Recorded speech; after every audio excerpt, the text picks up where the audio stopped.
Bonjour tout le monde, ici Victor Humili pour le Bonnet des Patriotes. Aujourd'hui pour une nouvelle web radio, nous avons Mike Deschamps et Van Pelt. Bonsoir. Bonsoir. Et le thème de l'émission sera l'immigration, le thème très chaud de l'immigration. Mike Deschamps nous propose une lecture un peu différente. Disons une lecture qui retourne un peu aux sources pour expliquer ce que l'immigration récente, c'est-à-dire l'immigration massive. On a assisté en fait à un début d'immigration massive dans les années 2015, 2014-2015, mais les premières vagues d'immigration ont débuté en fait en 2007. Bizarrement, ça a débuté en même temps que la crise des subprimes, à peu près en même temps. Donc en 2007, on a vraiment un début d'immigration venant des pays d'Afrique, en Europe en tout cas. En 2014, en Europe, il est arrivé 216 000 personnes sur des bateaux de fortune.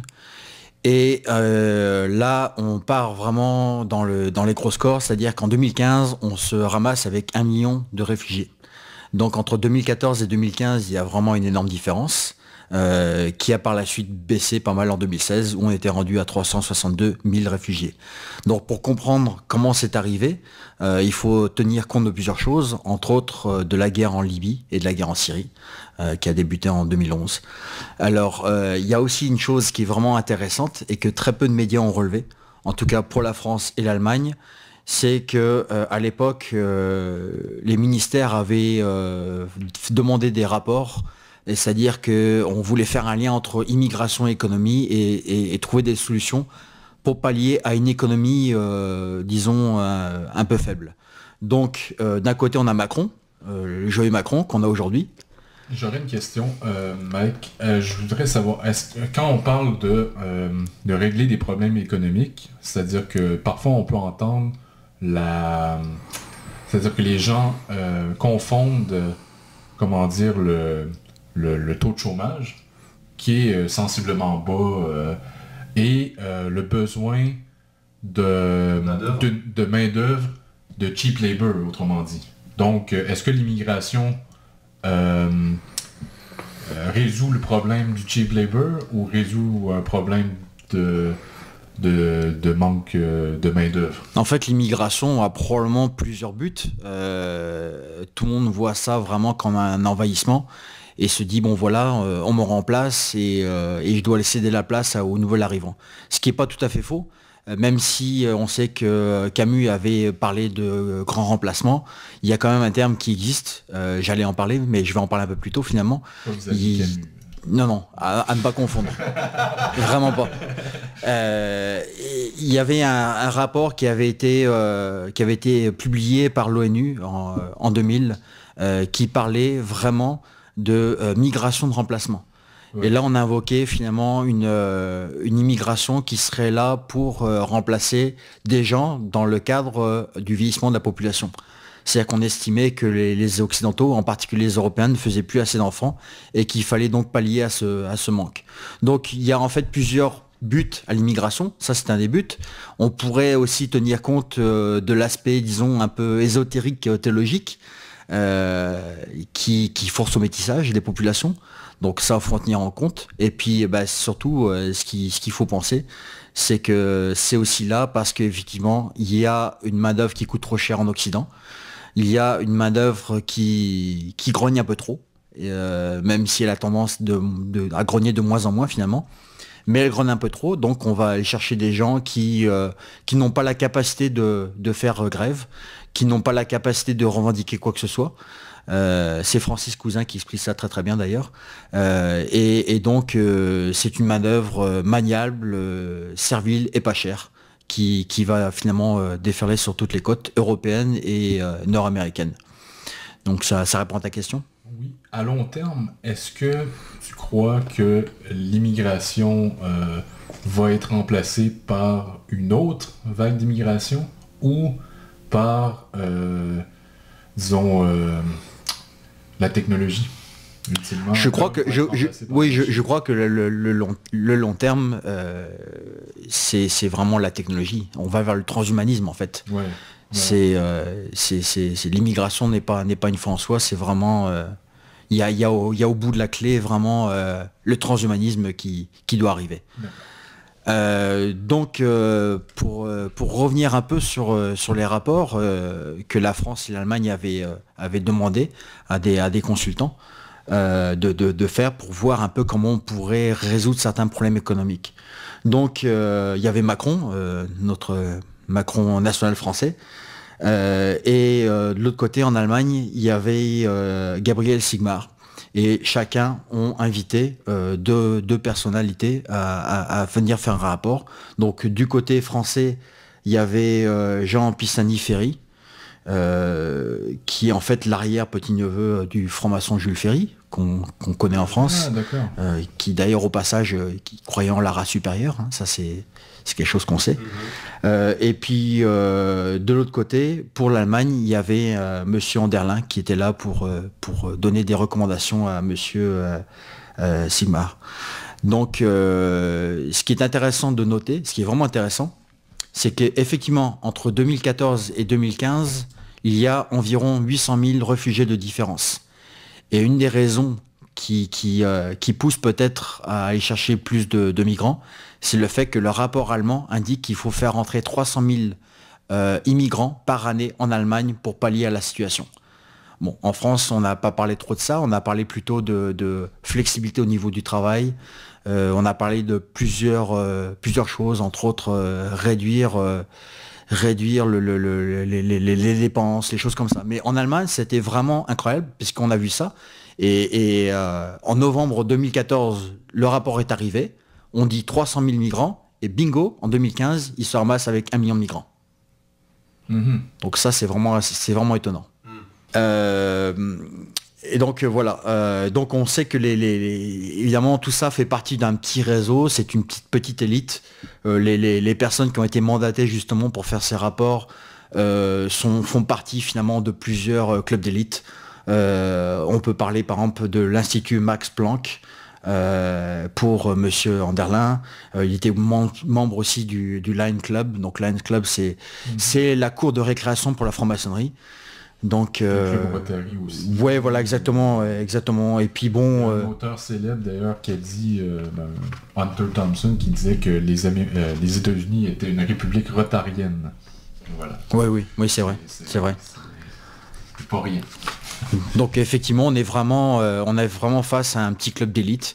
Faut pas oublier que l'année en 2014, Macron avait été faire un tour aussi chez Bilderberg. Donc bon voilà. Parmi les amis. C'est ça, tout est dit.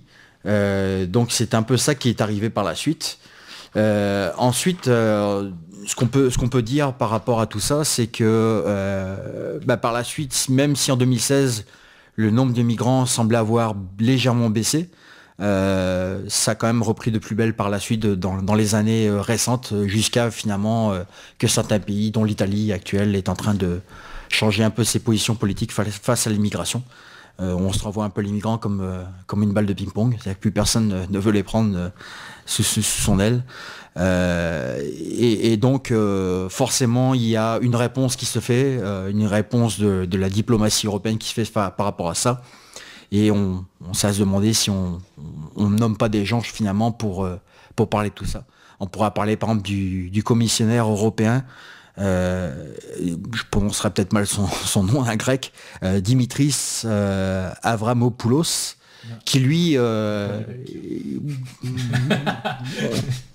on le sait pas, mais en tout cas, il a pris son poste en novembre 2014, et lui, il a cité le chiffre magique, 6 millions. Ça fait bouger bien. Voilà, 6 millions, c'est un chiffre magique pour les initiés qui connaissent 6 millions. Ils savent de quoi on parle. 6 millions. Voilà, 6 millions, donc il fallait faire entrer 6 millions de migrants. Mais c'est vrai que les rapports déjà de l'ONU en 2000 parlaient, par exemple, pour la France à l'époque, de faire entrer pas loin d'1 million de migrants dans les années qui suivent. Donc voilà, maintenant si on veut revenir un peu ici au Canada, pour voir un peu ce qui s'est passé. Est-ce que c'est la même manière de faire où il y a des distinctions par rapport à l'Europe Disons que la propagande est la même. Okay. C'est-à-dire que on oblige les gens à croire dur. Il faut vraiment que les gens se mettent dans la tête que finalement c'est obligatoire. Bon, sinon on a le droit d'être intolérant. Oui, c'est ce que notre Premier ministre Trudeau ne cesse de nous répéter. Voilà. Vous êtes intolérant. Non, mais surtout c'est que Trudeau il fait appel au bon sentiment, de charité des gens. Et effectivement, c'est pas la même chose. C'est pas la même chose d'accueillir des immigrés illégaux qui passent la frontière un peu à la va-vite comme ça, tout est un peu désorganisé, et dérouler le tapis rouge pour, par exemple, des réfugiés syriens. D'ailleurs, sur les réfugiés syriens, je veux dire, cette espèce cette espèce de sentiment, de cette volonté de faire de l'humanitaire, tu sais, cette bienveillance envers les réfugiés, on l'a vu en 2015, avec tous ces petits rassemblements de madames, tu sais, qui ont tricoté des bonnets et des gants pour des gens qui sont arrivés, qui ont passé les douanes avec des iPhones, des Ray-Ban, et puis leur seul problème à la douane, c'était d'avoir plus de 30 kilos de valises, quoi. Oui, et puis déjà, à la base, il y a même une manipulation au niveau des mots, parce que qu'est-ce qu'on appelle un réfugié ? Il y a des réfugiés, au début, c'était effectivement des réfugiés, parce que, bon, on comprend finalement qu'une immigration massive veut forcément dire impérialisme, et qui dit impérialisme dit une continuité dans des guerres. On comprend pourquoi, finalement, la guerre au Moyen-Orient ne finit jamais, puisqu'on a besoin de main-d'œuvre. Et effectivement, à ce niveau-là, on peut dire que chaque migrant qui rentre est vraiment une bénédiction pour nos gouvernements. Donc effectivement, au début on parle de réfugiés et on continue à parler de réfugiés, alors que finalement au fond il y a énormément d'immigrants économiques. Il y a des gens qui fuient leur pays parce que bon, il n'y a pas d'emploi, il y a un système, disons, social assez précaire, ce qu'on peut comprendre. Mais voilà, donc on joue un peu sur les mots, et puis effectivement, comme Van Pelt nous le disait, on joue un peu avec les émotions, et voilà. Mais regarde, mais même sur le terme de réfugié, il y a déjà une confusion. Tu sais, dans l'inconscient collectif, comme ça, un réfugié, c'est un type démuni qui est en slip dans les ruines, dans son pays, qui est en guerre, et qui attend qu'on vienne le chercher. Donc réfugié, déjà un réfugié, c'est quelqu'un qui vient, qui vient directement du pays où il est en danger. Alors là, il faut quand même que les auditeurs sachent qu'au Canada, il y a deux statuts de réfugiés. Il y a le réfugié parrainé et il y a le réfugié pris en charge par l'État. Celui justement qui est dans son pays en guerre, qui est démuni, qui attend qu'on vienne le chercher. En principe, c'est ça, c'est le réfugié pris en charge par l'État. Si on regarde les chiffres là, il y en a toujours moins que des réfugiés parrainés. Je parle des réfugiés syriens qu'on a accueillis entre 2015 et 2017. Les réfugiés, par exemple, parrainés, on en a accueilli en 2015 2262 contre 16 réfugiés pris en charge par l'État. Maintenant, il faut expliquer ce que c'était que ces réfugiés parrainés syriens qui sont arrivés à partir de 2015. Ils sont parrainés par leur communauté, c'est-à-dire que quand ils arrivent au Canada, ils sont pris en charge par leur communauté. Ça veut dire qu'ils ont déjà de la famille. Et souvent, c'est pas seulement une communauté dans un ghetto culturel. Enfin, je veux dire, ils sont pris en charge aussi par des associations, par des églises, tout ça. Ou par Couillard. Par Couillard. D'ailleurs, la famille de Couillard lui a fait faux bon, puisqu'ils en avaient ras-le-bol d'être au milieu des vaches à la campagne, et ils ont préféré retourner en ville. Comme tous les immigrants, il n'y a personne qui va aller vivre à la campagne. Non, sauf Couillard. Sauf les immigrants de Couillard. Voilà. C'est ça. Et pour le dire rapidement, comme ça, il y a le réfugié pris en charge par l'État, qui lui effectivement serait déjà il serait en danger immédiat, donc il attend qu'on vienne le chercher.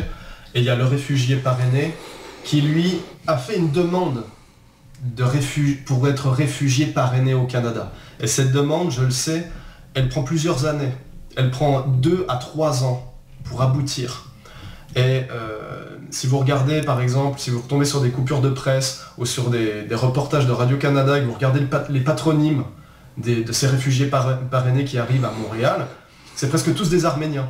Pour le rappeler aux auditeurs, les Arméniens qui sont chrétiens, ils ont commencé à se faire persécuter par les rebelles musulmans, et donc ils se sont barrés en Turquie et au Liban.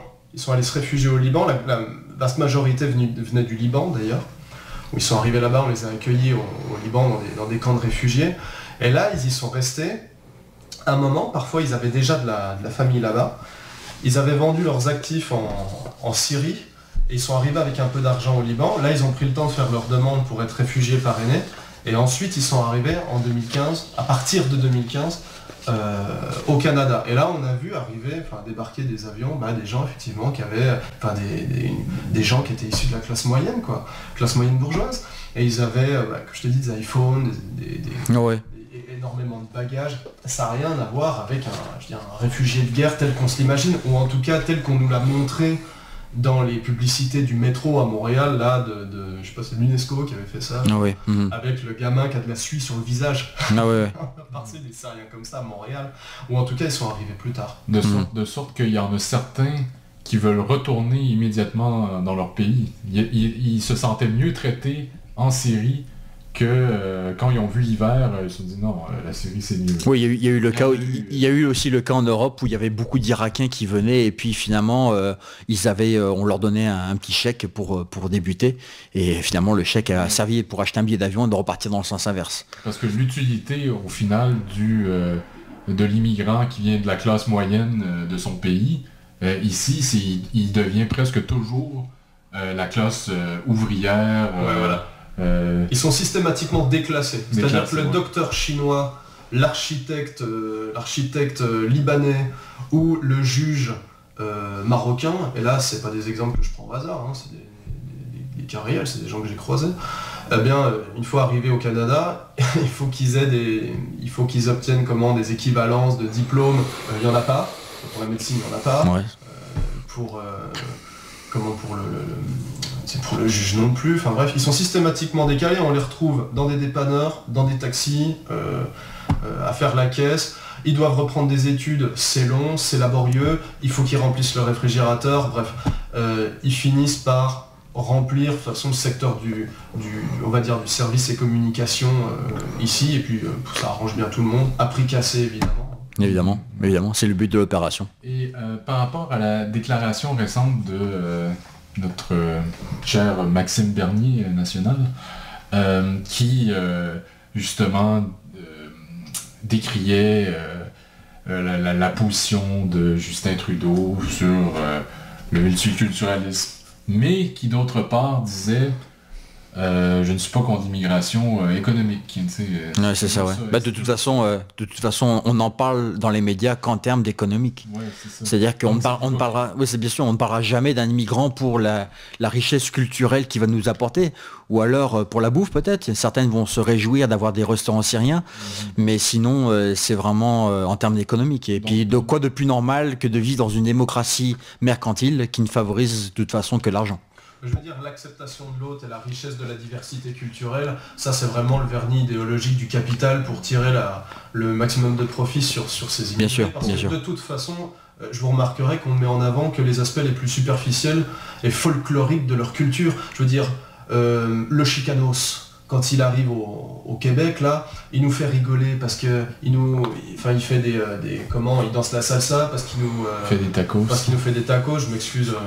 Ouais, c'est pas des Cubains.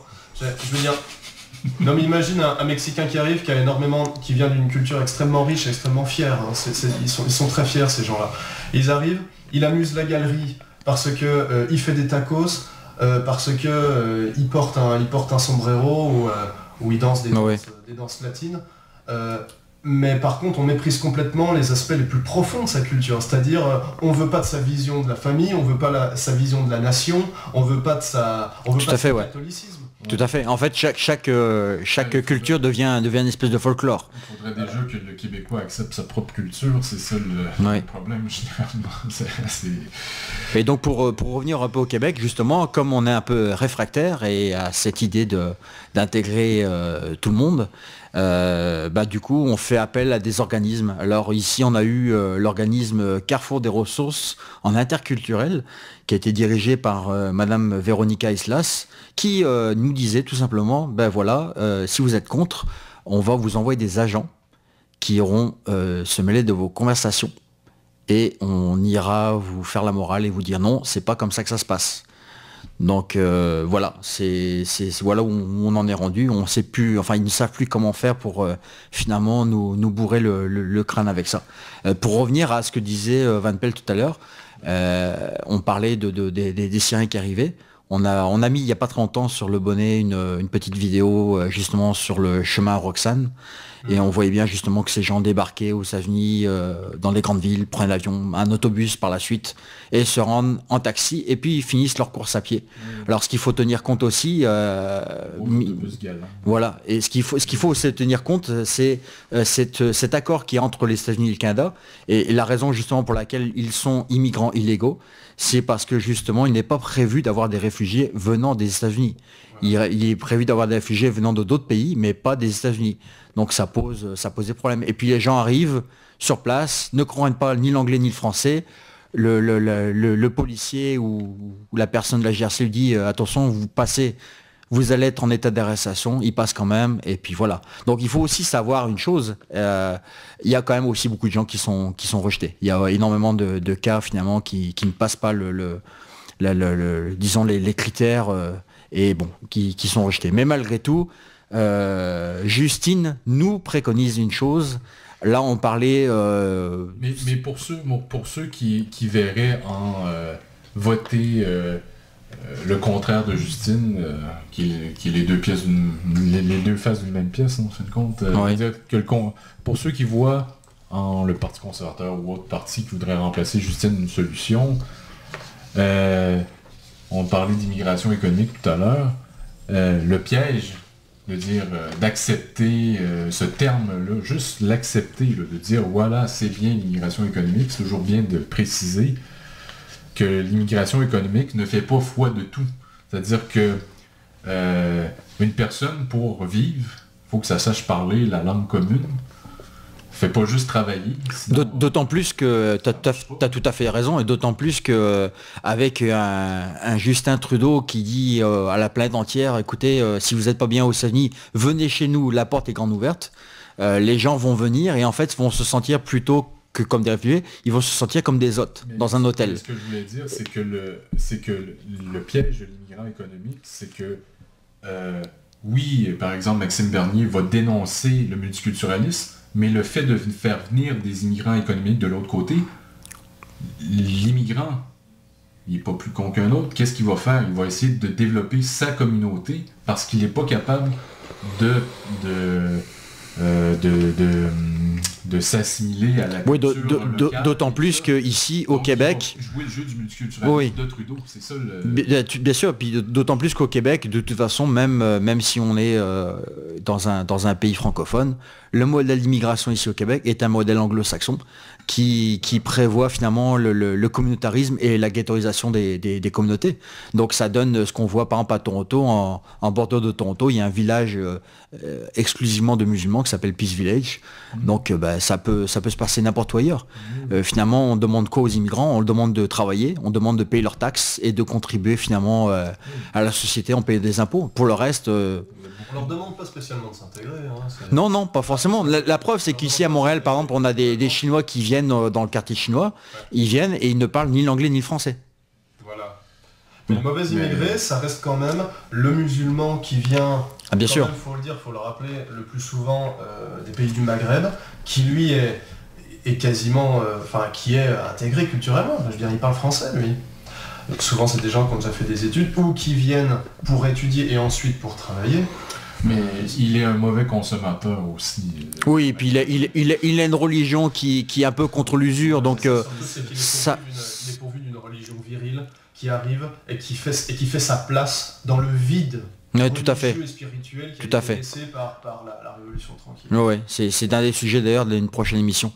En tout cas, pour finir, on pourra dire une chose, c'est que Trudeau va nous faire des beaux cadeaux.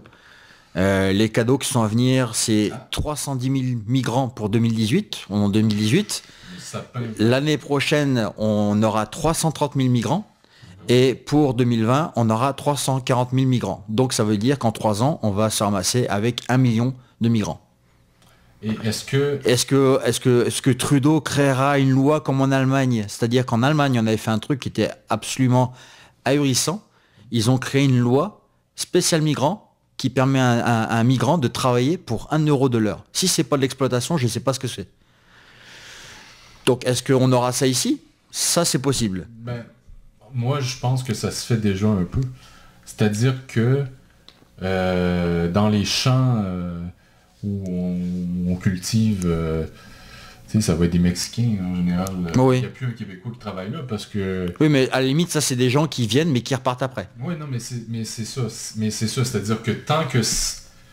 C'est-à-dire que l'exploitation, dans ce cas-ci, c'est drôle à dire, elle est moins grave parce qu'il y a possibilité de s'en sortir. C'est-à-dire que avec l'argent d'ici, ramené dans le pays, ça a une certaine valeur et ils ont un objectif. Donc là-dessus... D'ailleurs, tu as tout à fait raison, Victor. Il y avait un rapport qui avait été émis par le programme canadien du travail saisonnier en agriculture. Et il y avait un article qui est paru peut-être il y a 1 an ou 2 qui disait justement que les conditions de travail de ces Mexicains, de ces gens qui venaient pour travailler de façon saisonnière, n'étaient pas si géniales que ça. Il y avait beaucoup de difficultés et puis même à la limite, il y avait des gens qui n'étaient pas forcément très très bien traités par les employés, quoi. Oui. Oui, enfin, les employeurs plutôt. J'ai entendu dire ça comme par exemple... mais t'inquiète, ils vont venir cultiver le pot maintenant, ça va être beaucoup plus marrant. Et voilà. Donc voilà ce qui nous attend. Il n'y a rien de très très réjouissant dans tout ça. Il faut juste pas se tromper de combat. L'immigration est un facteur à prendre en considération pour se battre contre le mondialisme, mais il faut rappeler à nos auditeurs qu'il n'y a pas que ça. Et que ça, c'est seulement un des éléments. Il y en a bien d'autres. Mais ça, c'est un des éléments et forcément, c'est quelque chose d'assez populaire. Je sais que la meute, dernièrement, reprochait justement aux candidats actuellement de ne pas assez parler d'immigration et d'identité. Mais voilà, il faut certainement le prendre en considération, mais il ne faut pas non plus en faire une grille de lecture unique. Il y a aussi d'autres problèmes. Oui, parce que même parmi l'immigration, il y a des différentes classes qui traversent la communauté qui arrive aussi. Bien sûr. C'est-à-dire que c'est infiniment complexe et puis c'est assez anarchique. C'est-à-dire que c'est difficile de faire de se trouver un ennemi puis de dire voilà, c'est de sa faute à lui et dire voilà. Non, c'est-à-dire que dans les communautés, il y a des gens bien, il y en a qui... C'est sûr qu'on peut prendre quelque chose qui un fait, ça c'est il y a un fait évident, c'est que l'immigration, c'est sûr qu'on peut plus comparer l'immigration d'aujourd'hui à celle d'il y a 40 ans ou 50 ans. Voilà. Les gens aujourd'hui ne s'assimilent plus. Ça c'est un fait, ou presque plus disons. De par beaucoup de choses, mais en partie à cause de l'internet, les gens avant de partir savent déjà un peu à quoi s'attendre. Ils arrivent, ils connaissent le système et bon, c'est sûr que le danger de tout ça quand même, c'est de voir que des gens ont compris quand même que la démographie est importante, alors que nous en Occident on l'a un peu oublié, on l'a un peu de côté pour l'émancipation de nos femmes, etc., pour qu'elles puissent aller travailler et s'asservir à un patron un peu plus toujours un peu plus dur, mais disons que ces gens-là ont compris, ils feront des enfants. Et le calcul est simple. Ces gens sont peut-être majoritaires dans quelques dizaines d'années, peut-être même moins, on ne sait pas, on sait pas trop encore, mais... Surtout en ville. Surtout en ville, ouais. Mais par contre, ce qu'il faut comprendre quand même, c'est que même s'ils deviennent majoritaires, la société de la marchandise écrase tout sur son passage. Et elle convertira même ces enfants d'immigrants à la société de la consommation. Donc, et un jour, au final, tout le monde y perd. C'est le transhumanisme qui les remplacera. Et voilà. Tu voulais ajouter une chose, Van Pelt? Je voulais revenir sur ce que tu avais dit, genre avec Internet maintenant on sait à quoi s'en tenir, on sait exactement où on va, c'est pas si sûr. Il y a une chose qui est sûre, c'est que leur motivation première, c'est sûr, c'est le garde-manger, quoi. C'est-à-dire qu'il faut... Bah, le garde-manger et la consommation. Voilà, faut retrouver Parce que comme tu l'as dit toi-même, les gens qui passent la frontière, ça s'est vu aussi en Europe, traverser quand même avec des appareils de luxe dans les mains. Ils n'avaient pas l'air nécessairement de gens qui n'avaient pas de moyens. Ouais, mais regarde, je reviens là-dessus. Bon, ces réfugiés parrainés syriens qui sont arrivés entre 2015 et 2017, c'était vraiment un bon coup, je veux dire, monté par le ministère de l'Immigration pour faire croire que les libéraux étaient de symptômes et qu'ils avaient la main sur le cœur et qu'ils ont fait venir des gens qui subissaient la guerre directement. Un très bon catholique. Et encore même, je ferai une petite parenthèse rapide, mais encore même si c'est vrai, il y a quand même le discours du Trudeau qui dit ok, on va accueillir des gens qui fuient des guerres, mais de l'autre côté qui vendent des armes à des pays comme l'Arabie Saoudite qui bombardent des populations. Donc bon. Mais au bout d'un moment, voilà. Il y a l'hypocrisie, quoi. Oui. Quand tu as des Syriens parrainés qui arrivent, qui disent bon, moi je me sentais bien au Liban, je serais resté au Liban parce que finalement tous les défis que me pose l'immigration, tout le défi de l'intégration c'est trop grand pour moi, bah tu te poses des questions. Mais quand j'ai parlé de ces Syriens, de ces réfugiés parrainés, je voulais pas du tout nier que le reste des immigrés, je veux dire, n'avaient pas de problème dans leur pays d'origine. Bah, c'est clair qu'un Érythréen... Bien sûr, bien sûr. Si vous n'avez pas vu encore un reportage sur l'Érythrée, il y en a pléthore sur internet, je vous encourage à le faire. Enfin là-bas, vous savez ce qu'il y a? Il y a un service militaire à vie là. Ils fuient tous ça. Et puis pour les autres, c'est quoi? Bah, leur première motivation, c'est sûr, c'est le garde-manger. Bien sûr, ouais, des bien sûr. économiques, essayer de retrouver la paix, la stabilité économique, un confort matériel. On peut pas leur en vouloir là-dessus. Après, sur le coup de... maintenant, non, on peut pas leur en vouloir parce qu'effectivement, nos gouvernements participent effectivement à ce que ces pays de toute façon ne se développent jamais. Voilà, c'est ça. Mais eux, quand ils viennent, ces immigrés, ils savent très bien, moi, à mon avis, c'est juste sur le plan culturel, ils savent pas à quoi ça attend. Sur le plan structurel, ils savent très bien où ils vont. Oh oui, c'est ça, ouais. Leur premier contact avec le Québec, c'est dans leur pays, c'est un agent de l'immigration du fédéral. C'est un anglophone. Ouais. Et qui souvent leur raconte des salades, comme quoi, là-bas, il y a un peu comme, tu sais, le rêve américain, quoi. Non, ouais, bien sûr, ouais. Pour tout le monde, vous allez retrouver la paix, vous allez avoir un pouvoir d'achat, etc. Bon. Qui sont payés au nombre d'immigrants qui ramènent des agences. C'est presque ça. C'est bien, hein, oui, on avait entendu parler de ça, effectivement, ouais, il y avait un peu de ça. Qui arrivent et puis qui découvrent qu'au Québec on parle français, il y a quand même... Ah oui, ils font le saut. Et ils te racontent, car j'en ai croisé, derrière il te raconte que, maintenant, l'agent d'immigration dans mon pays, lui, il m'a dit que je pouvais très bien travailler en anglais et que ça le ferait, quoi. Ils sont vraiment mal... Ouais. ou alors c'est vraiment calculé. Ouais. Mais pour le mot de la fin, là, on va quand même dire un truc. Il faut pas oublier dans l'histoire aussi Israël. Oui. Israël qui nous refourgue ces immigrants parce que le pays est soi-disant trop petit pour les accueillir. Donc voilà. C'est le seul pays qu'il ne faut pas envoyer aucun immigrant. Voilà. C'est... Pas un migrant. Ils en veulent pas. C'est-à-dire qu'on a beau dire que les Québécois sont des racistes. Jamais ici on voit un panneau comme en Israël on a pu voir où il marquait les nègres retournez dans votre jungle. Donc voilà, c'est le mot de la fin. On vous remercie d'avoir été à l'écoute. Merci pour vos interventions Van Pelt et Victor. Oui, merci Mike pour ce commentaire très à propos sur un dossier qui fera sûrement jaser dans les bien sûr, prochaines années. Oui. Exactement. Merci Mike, merci Victor, merci à tous d'avoir écouté. Merci, au revoir.